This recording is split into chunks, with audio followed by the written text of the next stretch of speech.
আমি নিজেরে বাদশাহ মনে করি, যে আমার মতো জমিদার বাদশাহ পৃথিবীতে নাই।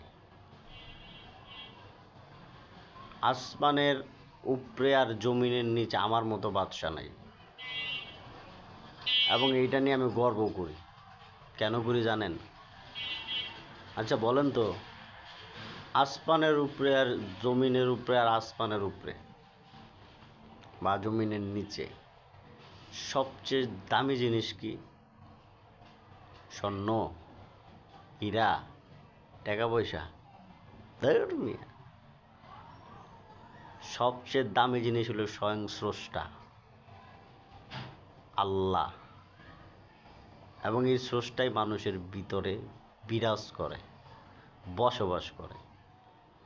তেমন আমার ভিতরেও বসবাস করে। যার ভিতরে স্রষ্টা বসবাস করে সে জমিদার না? এটা ভাবছেন কখনো? হ্যাঁ।